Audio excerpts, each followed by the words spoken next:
Hello and welcome to this review of Tau Zero by Poul Anderson. Poul Anderson, let us begin with, was a prolific and very important member of the American science fiction community. He was a Grand Master, did they call it Gandalf? A Grand Master Award from SFWA, and he's had so much influence, is so well known, wrote so many books, and I find him incredibly hit or miss. When he hits, when a story lands, we're talking about a bullseye up to molecular level. Bullseye, such a good book. When he doesn't, it can be very meh, nay even boring, or outright offensive and unpleasant to read. So very variable, and I've never been able to predict which one it's going to be for me. Now, some excuse for this may be found in the start of this beautiful Masterworks edition. There's a list of Poul Anderson's other works, and I counted them. There's over 100 novels and about 12 to 15 short story collections. If you're that prolific and that busy, I can see why there would be some unevenness in your writing style. Also, for that era, I believe he edited a couple of magazines. When you're writing for money or you're writing on deadlines, I can see how you can get that variability. It still doesn't make it pleasant to read something that is outright offensive. Anderson had some pros or cons to his writing, but I couldn't resist this book. SF Masterworks are a glance imprint, and they are reproducing famous works of science fiction that are masterly, and I really like them. I have less than a dozen. These are not often found in the wild. I suspect most people in Australia that buy these books hang on to them. They bought them because they wanted to.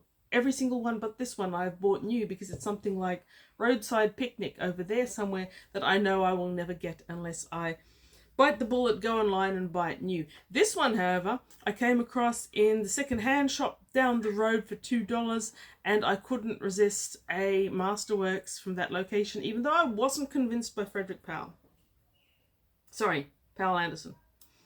Been doing that my whole life. I wish I could get over it. Now, this particular one is considered to be a hard science fiction. It's based on a short story, To Outlive Eternity, that was published in 1967 in Galaxy Science Fiction. But this particular full-length novel, possibly still a novella, I'm not sure, was first published, I believe, in 1970, and it's copyright then. It's great. This is one of the bullseyes that Poul Anderson occasionally landed, almost accidentally, I don't know. But when he did, they were fantastic. So Tau Zero starts in Sweden, in Earth, more or less now, whatever now might happen to be. And we in the Millsgarden, which I'm mispronouncing because Swedish is beautiful but difficult. And we have got Ingrid Lindgren and Charles Raymond exploring a few beautiful features of Stockholm, including the old city, Gamla stan, which I loved. We learn through their conversation and their day that what they are doing is that they've got their last Earth leave before they get on a starship. And a starship from which they never expect to see the world as it is today, but possibly never again. So Ingrid is going to be the second in command on the Leonora Christine, a vessel being sent into space. Charles Raymond is going to be the security officer or something similar. I don't seem to have cared a lot about security. So the concept of the Leonora Christine is that she's going out in space to one particular star, Beta Virginis. Yes, finally, I remembered that. I didn't write it down, so I didn't remember it. And the concept was that they're going to get there, they're going to research the planet for a while, and if possible, they're going to colonize. They're going to start a colonization. More people from Earth might join them eventually, but this crew of 50 split into men and women are going to colonize. It's a pretty small gene pool to start with, right? Now, this leads us into the actual story on board the starship quite beautifully. And the rest of the novel sort of alternates a narrative prose in which we bond with the people and we see their experiences, their life, their relationships.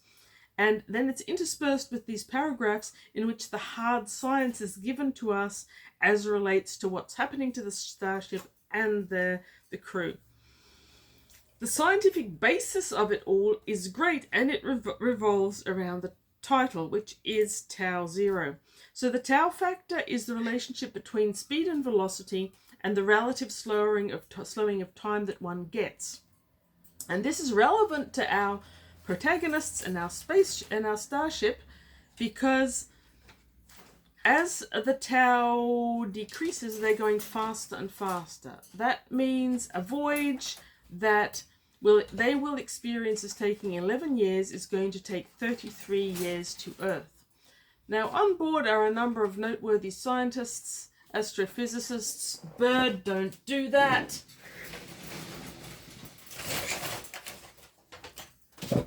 Sorry. This is the 4th video. It's happened each time, so I'm not stopping again. Yes, so they've got a lot of scientists and mechanics on board, some of which have already had previous voyages, and so we learn from them that they leave and they return 30, 40 years later. Not only are all their family and friends either unbelievably older, mostly they're dead, and the Earth has changed. Its motivations have changed. Its society has changed, and so basically what these people have done is they've retrained to go back out on the Leonora Christina. I do find difficulty remembering the name of this. Leonora Christine. There we go. So, yes, with the tau factor, the closer one gets to the speed of light, the smaller the tau factor. So tau factor 0 would theoretically be the speed of light. But the speed of light in this book, we follow the notion that it can't be exceeded and that it can't be reached. Though theoretically one can reach immense velocities and calculate them through the tau factor. So the calculation is a lot of fun, and the way it's integrated into the story is also a lot of fun and very well done. Now, this ship is powered by a ramjet. Ramjets were a very big feature of 70s science fiction, and this one is a Bussard ramjet. And while it isn't capable of faster than light travel, it can increase its speed. Now, what it's got is it's got a collector of debris. So any atoms that it collects, atoms or matter it collects, it internalizes and manufactures them into fuel to move forward faster.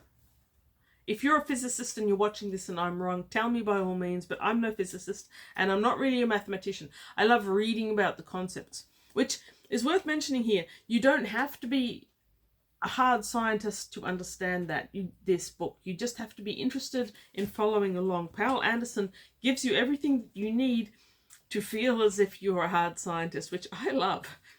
And it's explained in such a way that I think that most people who like the science in science fiction will enjoy it. For some people, it'll be absolutely the jam. Where was I? Yes, Bussard ramjet. So the other thing about the starship is that while it has shielding, it has insufficient shielding to cope with the radiation or any physical impacts. And this is a big part of its structure. While it's underway, while its propulsion is going, a shield is generated by the propulsion that protects the ship from the radiation and the particles. When they break, that same field generated does the same function. And so the scene is set for 2 or 3 years into the trip, 2 or 3 years from the point of view of the people involved, though we are regularly related back to how much time had passed on Earth, which gives this a sense of real gravitas, I think. So 2 or 3 years in, they encounter something. I think it's some kind of solar storm, or no, that's it. They pass through an area of very high particles that hadn't been predicted or foreseen by the scout that had scouted their path. During this, the ship is damaged. Specifically, it's damaged in its braking system. It can no longer brake. It can only go forward. And if they turn off the propulsion, then they will no longer be protected from radiation or particles and will, die quite fast. So they are forced to keep going. And instead of heading to their direction, Beta Virginis, because they've got no way of braking when they get there, they head in another direction, and their goal is to find a place in space where there's so little radiation, so little particles that they can actually turn off the propulsion, come to a full stop, repair the brakes, and then move on not to Beta, but through systems to look for a place to colonize. It's a great story, great storyline. I love the way the narration goes from the human aspects to the science and back again. Once they have got no hope of completing the original mission, they aim to fix their starship. But once they've done that, more problems keep going their way, and it's all tied in with the Tau Zero, how fast they're traveling, and the space-time dilation. Now, I don't think I really want to say too much about the last part of the novel, because the way if you, on the off chance you don't already know how it goes, I really found the last part exciting and not necessarily predictable. I wasn't necessarily trying to predict it either. What was doing really well was carrying me along with the story. So I think I'll leave that to anyone who chooses to read it. You can always find, I'm sure, a far more in-depth review out there on the internet. The ending, by the way, is remarkably comfortable and happy, which you don't foresee for most of this book, where disaster after disaster, both outside the ship and the people inside the ship keep coming up. But they come up in believable fashions. So, now, this is, for me, a very good book. It's got some hit or miss elements. Poul Anderson's highest skill is never writing about characters. He's never good with characters, in my personal opinion. This is perhaps one of the best characterizations I've ever seen from him, and I've got to tell you, it's not great. We start off with Ingrid Lindgren and Charles Raymond wandering around Stockholm, and those two characters remain fixed in my mind the whole time. The other characters, not so much. By chapter 4, I was having to flick back through to figure out which any given name was. And part of the problem there is not only that he doesn't build particularly distinct characters, he insists, Poul Anderson just insists on talking about their names interchangeably. So call him Charles Raymond by all account. For most of the rest of the book, he calls him Raymond, and then every now and then someone will lapse into Charles. Now, I think he's trying to form human connections by doing this, and I could mostly figure that out from context for that character, but for the others I couldn't. If you tell me a person's called XY, and then half of the time he's Y, and then he's an X, then I lose track. And this is something that Poul Anderson, I think, always does. So while his individual characters, that's not his strength, his human relations are. Sociology, psychology, all those things are ologies. They're sciences, and Poul Anderson got them. So you've got some really fascinating sociological setups within this novel and within the ship. It isn't a generation ship. A generation ship concept is where the people who leave don't expect to reach their destination, they expect their descendants to. Here, our protagonists expected to reach their destination, though now it's starting to look that they never will. They still don't choose to have children on board. With a crew of only 50 and a ship a ship that wasn't designed for it. They choose not to go the generation ship route. Well chosen, Poul Anderson. But a lot of the tensions and problems that you have in a generation ship are in this. And I like a generation ship story very much, so that worked for me. You've got characters and the characters evolve. They form connections, the connections break and mess with your storyline. All of those are very good. And I think that while they're not especially likable or relatable, the individuals work in terms of the story we've got.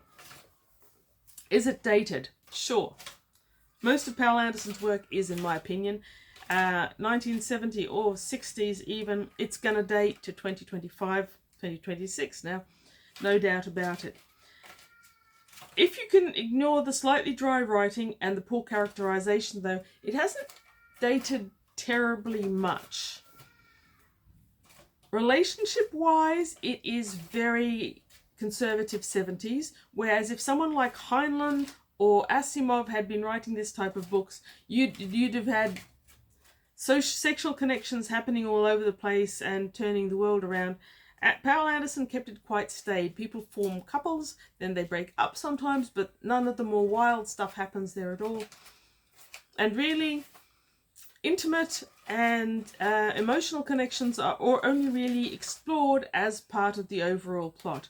The one place that really pulled me out of it and is significantly dated is around page 155, when the only woman on board, spoilers, gets pregnant, and in order to calm her down, she is given tequila. Yeah, 1967, before fetal alcohol syndrome was a thing, or a known thing. But other than that, I think this is definitely one of Poul's better attempts. The book is exciting, it's well written, it really annoys. The characters can be annoying, but they're almost intentionally annoying, and it fits in with the story that's happened. At the end, we get a really, really exciting, vibrant astronomy and physics situation, since they've actually left the galaxy and moved behind galaxies, and their velocity has increased to such an extent that eventually they learn that the Earth and the solar system can no longer exist. That's as spoilery as I'm going to go. But as the novel increases, you get that greater sense of how much time has elapsed on Earth. At first, there's that 11 years on board, 30 years on the ship sort of thing, and that's a gap, and it's a significant emotional gap enough. But as they keep on going for years and years, and the speed keeps increasing, and one day they have to face the fact that the solar system, the sun, no longer exists. In that sense, a very, very exciting book, Tau Zero by Poul Anderson. This has got to be one of my favorite Poul Andersons that I've read overall, and it's definitely one of the best Poul Andersons that I have read in the last dozen years or so. Thank you very much for watching, and read good books, maybe even this one.